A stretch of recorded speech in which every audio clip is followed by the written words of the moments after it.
All right, real quick. I just wanted to jump on here. I got a lot going on, but I was like, I need to talk about beyond like a 15-second or 1 minute TikTok or Reels or YouTube Shorts. I was like, I need to talk about this SWV Escape show and what's what. I probably will end up doing along with the co-host or co-hosts like a season recap. I should have done the whole season actually because the season is just like really good. And I mean, in terms of Bravo, I was already covering Real Housewives of Miami and New Jersey, but I mean, this is the show. It's so good, and I love a limited series. It's not well, I don't know if you consider it a limited series. Is limited series like it's only one and done in terms of one season, or is it like limited because there's only 6 episodes? Maybe I don't know what I'm talking about. But anyways, let's talk about what is exciting.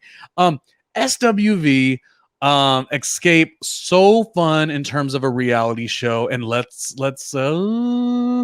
say that Escape, we've already seen a reality show. That one I think also was produced by Mona Scott Young, and nobody's really rushing to see Escape, and let's be clear. Outside of the great Kenya Moore on Real Housewives of Atlanta, um, you know, what you call it?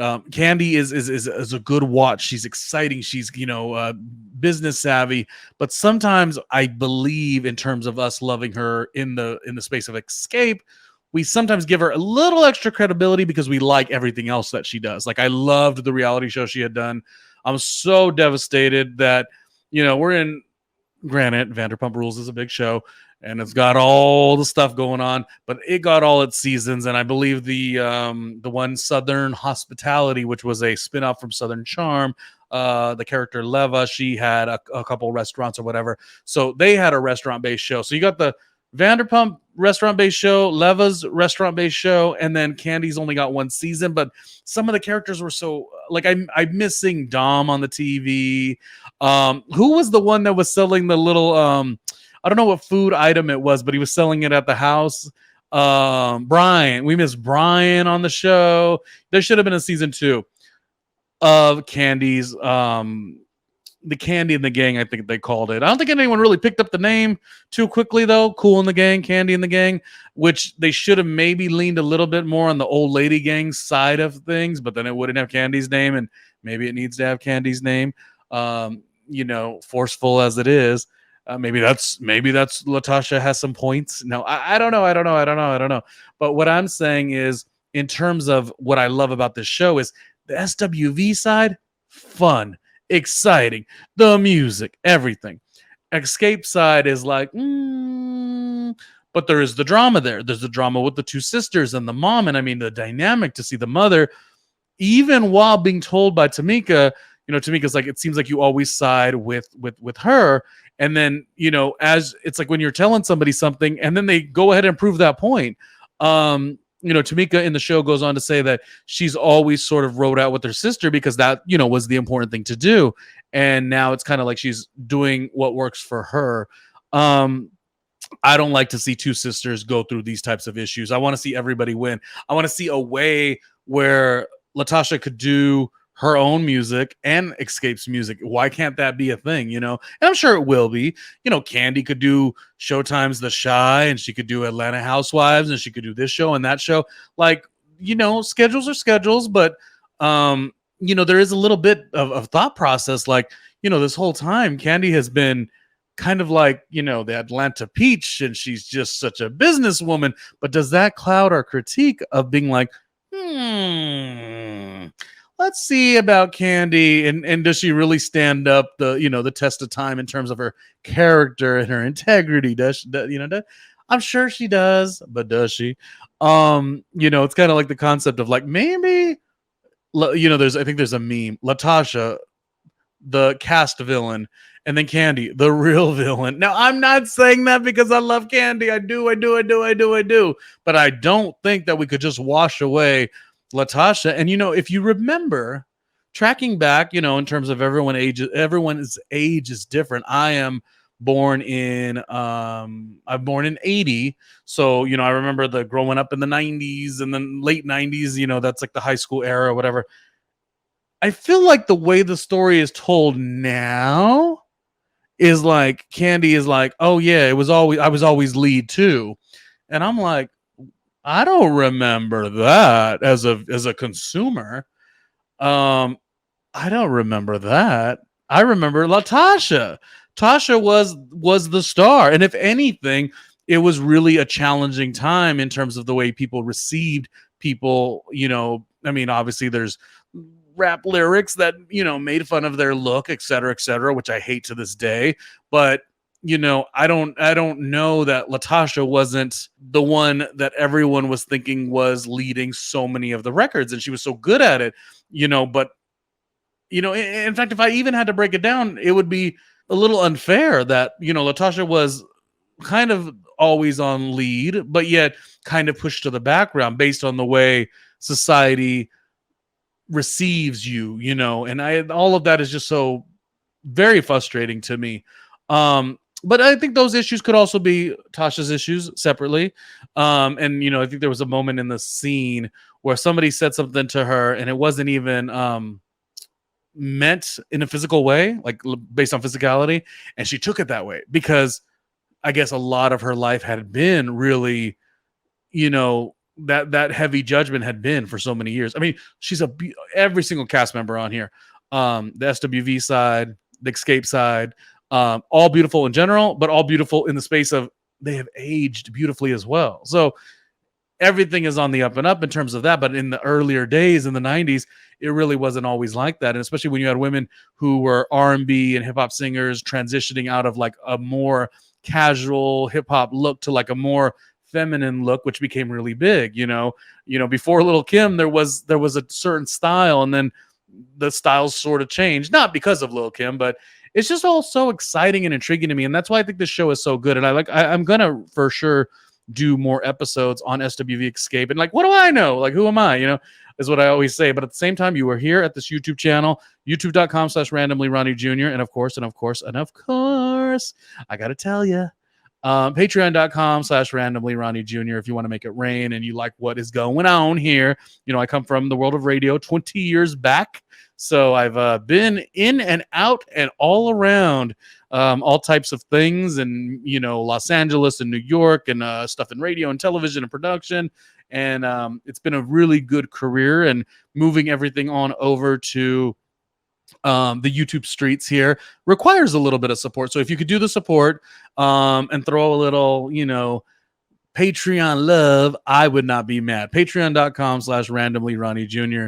And I always say the more Patreon followers, the more content we could sort of move over there. For instance, something like this, SWV Xscape. I love the show, but I haven't really done a recap weekly. Well, no, yeah, weekly. Yeah, weekly. I'm going to do a series recap, but I didn't do it weekly, just based on schedule. The more Patreon numbers, the more I would be inclined to do, okay, I'll cover the show. I mean, not that you want me to cover it. Who am I? But you're here. No, I would cover it weekly over there on the Patreon. And then, of course, like the big, premiere overall thoughts would be, on the YouTube free platform and end of season. So this is just some things to think about. Okay, Xscape, cool. SWV. So did I tell you?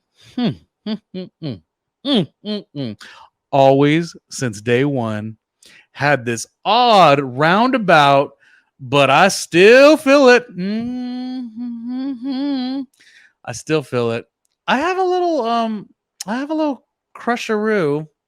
I have a little crusheroo on Lily. But don't we all? Doesn't everybody love Lily? I mean, but I'm saying I love it. Like she cute to me. Oh, Lily. Oh, I love me some Lily. I love me some Lily. It just happens sometimes. You know what I mean? I'm just like, I look and I squint and I'm like, oh my God, Lily. Look at Lily. She's just as bad as she wants to be. I love Lily. Okay. Taj is so fun. She's the peacemaker. Is what we're seeing. And I guess she lives in Nashville. Her, we well, I don't follow sports. No, girl. But the sports, she's with an athlete, a former athlete, and they have a really great little bond. And they have I think they have one son. They live in Nashville. And I really like the way you would see her go into the home, and it was very much like, I'm in SWV, but when I come into these doors, like, I'm the mother, I'm the this, I'm the that. It's just that it's so required, to be on tour as much as they are, which I believe they're on tour quite a bit, to be able to come back home, Nashville of all places. I think that has to do with the fact that, what is his name? Is it Eddie George? Taj George, Eddie George. Again, I think, did he play football? Was it basketball? I don't know. I don't follow sports. What you gonna do? But listen to me. I think it's cute. I like that that's where her mind is at. You could be the most confident and ambitious lady and career go-getter, even breadwinner, but there is still that motherly, and this is not defining roles, obviously, as you know, but there's still a comfort and a warmth that some women have, and I feel like it's nice that she gets to carry that expression out and be who she is versus Taj from SWV, which is what would happen on tours. So that was Lily, that was Taj. Coco, who knew she was this funny? And I'm sure people did know. I didn't know. Coco is hysterical to me. Coco, give her a peach, or wherever she lives. I don't know where she lives. I know they spend a lot of time in Atlanta for the group, but anyways, she is so funny to me. So that's where we're at with the show. Lots of stuff and lots of chatter going on behind the scenes, and in the DMs and up on the all the little blog sites or whatever. And I really don't want to get into too much of that until I do my series recap. But I just think let's take this moment to positively focus on everything that's good about this show. And what I mean by that is, sure, there was an Xscape show that was on Bravo. Don't think anyone watched it. But I have said for the longest period of time, we have these reality shows, and this is good, but these reality shows don't necessarily have a reason a lot of times. Like, it's nice to have the Real Housewives of such and such, and a lot of times each of those cast members do dictate what's going on in their world and what's going on in their lives.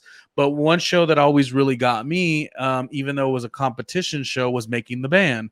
Specifically, like the Danity Kane. Well, the band was also pretty intriguing too. Remember when he made him go to Junior's Cheesecake to get it? I mean, that's just like, I've done most of that walk, so I won't say it's the furthest of things. Like, I remember one time I walked from Crown Heights to, I think, 42nd Street, and I don't know. So that's about it, right?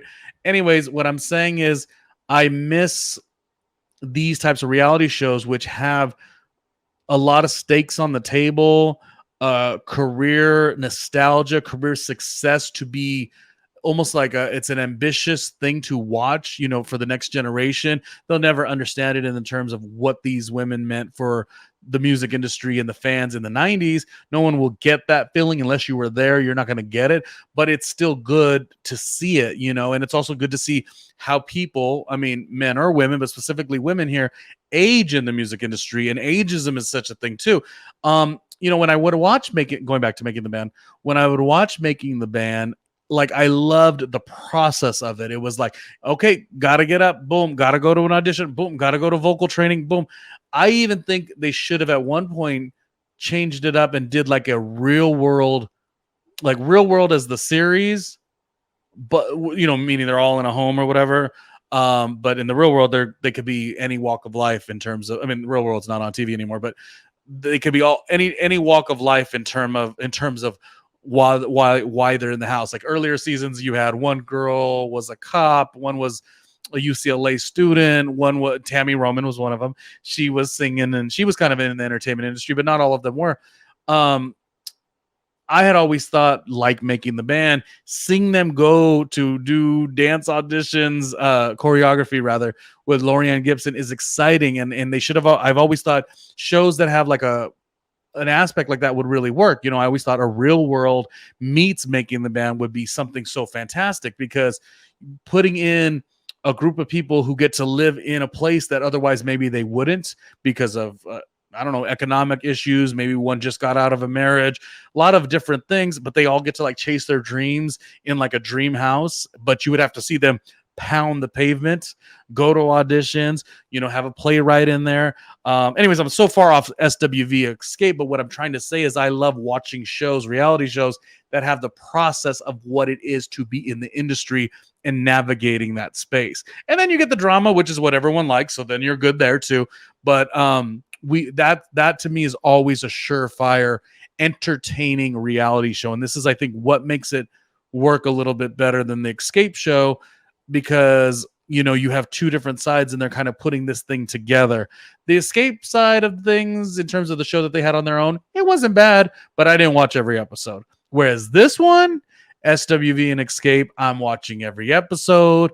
I'm on the blog, but the Instagram, I'm trying to see everything that is going on to see whose side of each story was the real story. And it's not saying team this one or team that one, but some of these things were sort of an aspect that put things into motion.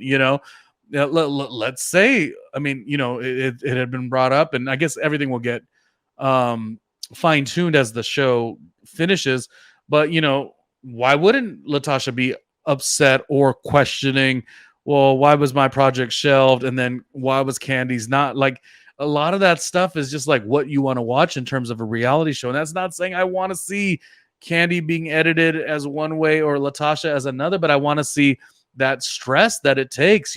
They say within the entertainment industries, whether you have a gift or not, and Latasha has a gift, so does Tamika, so does Candy, so does what's the other one's name? Who is the fourth cast member? Fourth group member. Tiny. Yes, Tiny. Ti Tiny. Yes. What was I saying now? I can't remember the names. I can remember 3 on one side, SWV, and 3 on the Xscape side. Oh, and by the way, did we know that there was a 4th SWV member? I did not know that. All of this is just so fun. And it's a bit of a career reinvention too for the ones that aren't always in the limelight, such as a Candy. So that part of it is really great, and it's Mona Scott Young, and Mona, I feel like she finds the right things, and this is I think she did a reality show way before Love and Hip Hop where she was trying to create something. Was it to work with Missy? Was it to dance for Missy? I don't know, but it was something on like CW or something. If there was there a CW network or something, and it was a reality show, like a competition based show. So there was eliminations and stuff like that. But even that was good because, again, anytime you see the process of artistry and the trials and tribulations of it, I think that's a fun watch. For me, it's a fun watch. For me, I like it. Anyway, who are you thinking is the headliner? Is it SWV? As Coco said, I sold all these records, or do you think it's Xscape?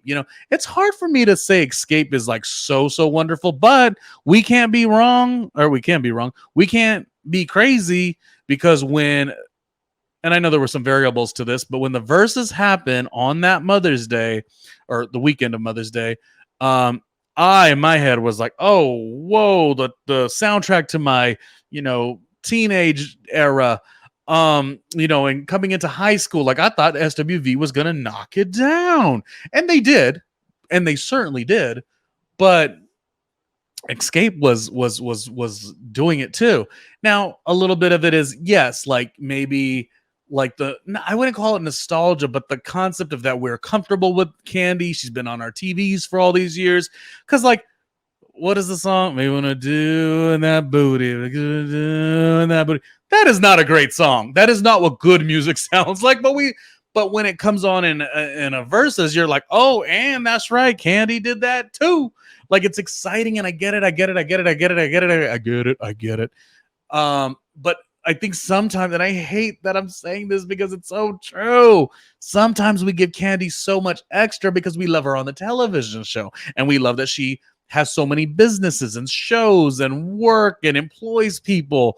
But if we were to really break it down, maybe at the time, whenever that song came out, You and that booty, you and that booty, whatever the song is called. It might not even say booty, but you know what I'm saying. You know what song I'm talking. You know what song I'm talking about. It was like a Bay Area artist, I believe, E40, right? Yeah. It's like the song isn't really transcending and still good, but that was what was used. That like philosophy was what kind of made Xscape really do good in the verses because of their harmonies and just how much they had. Whereas SWV, they had what they had and what we knew. But then there was other variables with the verses because I believe there was some stuff that Coco was going through personally too. So either way, it was. I always say that verses was kind of at its height at that moment, and it kind of never went any higher. I think that Xscape and SWV one was one of the better ones, and that was right. Mother's Day was the next day. Like it felt good. I remember watching it and really, really liking it. Not like it was the best. It doesn't say. I mean, they're all good, but it was one of the best. It was exciting. So, anyways, in the comments, say who you think the headliner should be. Say who you think is the funniest cast member, and also say if you think a show like this should get like a second season. Is it second season worthy? It appeared when I listened to Candy and her speak on it with Mona Scott Young. It appeared that Mona's got other shows she's going to be working on, and there is an interest within Bravo or NBC Universal for things of nostalgia and musicality. This is just based on the interview. I'm not quoting her per se. So it's exciting to see where she will go. Anyways, that's been the end of the show. Hit the Patreon. I just want to say thank you. And Lily, hi Lily. I got love for you, Lily, but Lily ain't messing with me. But you know what I mean. It's a friendly little flirtation. Okay, I gotta go.